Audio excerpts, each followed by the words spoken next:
9 million Afghans are living as refugees outside the country, out of which 3 million are in Pakistan. It's the largest number of refugees of any country anywhere in the world. And the country is still unstable, politically, economically, and then also in the region remains unstable. So, in such a situation, what kind of international cooperation should we be seeking? In my humble view, I think there is the Doha process, but it is moving with a snail's pace. Nothing coming out. Even those working groups on trade or human rights has not taken up. Environmental issue has not come up yet. It has not met since June last year. So it is not meeting. Reason is that the United States and its partners are not interested.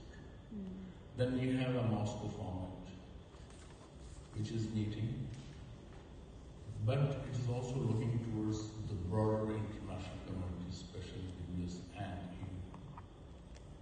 And they are not ready yet. So that leaves the Moscow format countries to have their minimum interaction is there, but in terms of giving meat to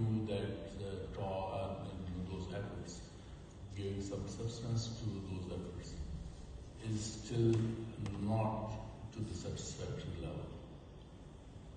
Taliban themselves, when you talk to them, they are in a denial mode. They think that Afghanistan is now a peaceful country.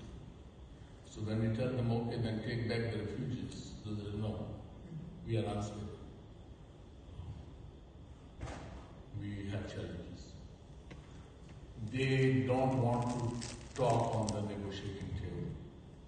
They're shy of negotiating issues. TTP is an example. They are misusing the concept of Pashtunwali because murderers cannot be taken shelter under the Pashtunwali code, which they are doing. So it is creating bad blood between Pakistan and the Taliban regime. Which is not a good sign, but at the same time, the business continues between the two countries, trade continues.